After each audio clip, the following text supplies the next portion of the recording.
je viens de voir un film qui s'appelle France.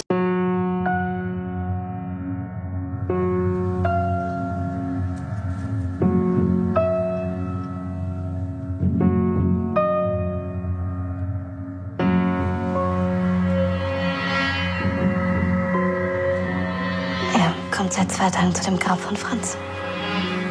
Vielleicht ein französischer Freund von vor dem Krieg. Willkommen. Und Sie kannten Franz? Ja. Aus Frankreich. Oui. Pensez à lui toujours. Comment pourrais-je l'oublier? Ich bin froh, dass er da ist. Macht es dich nicht auch glücklich? Doch. Aber er wird weggehen. Dann werden wir uns bemühen, ihn noch eine Weile bei uns zu behalten. Ja? Vous veniez souvent ici? C'est ici que Franz m'a demandé maman. Vous avez beaucoup souffert. La seule blessure, c'est Franz. Chère Anna, il faut que je vous dise.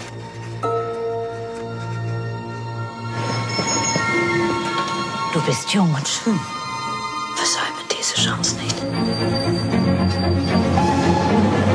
Mon fils est un garçon fragile. Il ne faut pas le tourmenter. Ce n'est pas moi qui tourmente votre fils, madame. C'est Franz. Was würde die Wahrheit bewirken? Noch mehr Schmerz, noch mehr Tränen. Was empfinden Sie für diesen jungen Franzosen? Ich weiß nicht mehr.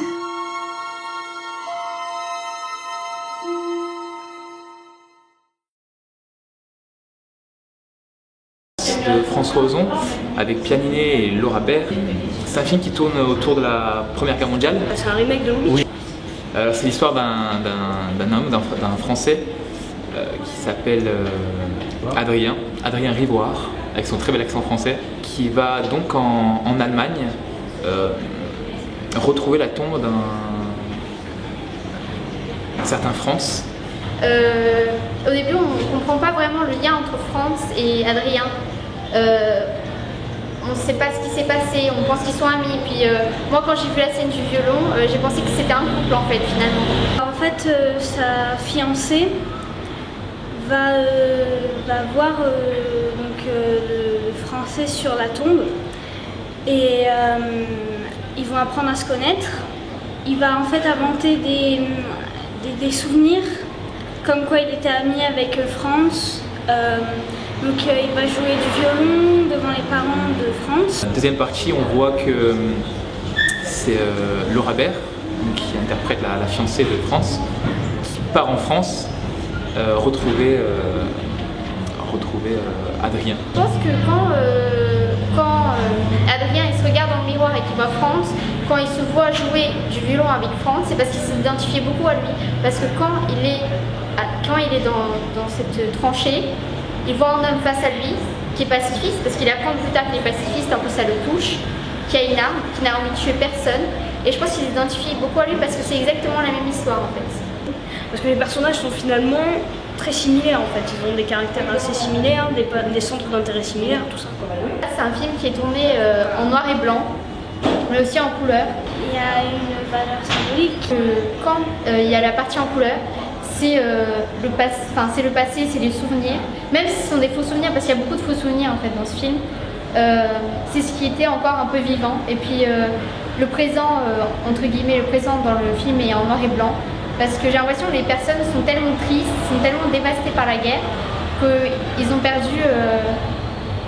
limite, ils n'arrivent plus à voir les couleurs. Parce que je trouvais ça osé justement de faire un film sur l'après-guerre 14-18 en noir et blanc. Et donc on dirait qu'on vit vraiment, qu'on regarde le film mais à l'époque. Il a dû avoir beaucoup de boulot et ça se ressent en fait sur tout le film. Déjà il y a des raccords qui sont absolument géniaux. Tous les plans sont très bien construits. On dit c'est un mélodrame ou un drame, mais on retrouve des codes qui n'appartiennent pas au drame ou au mélodrame. Il fallait faire attention à ne pas tomber dans le théâtral.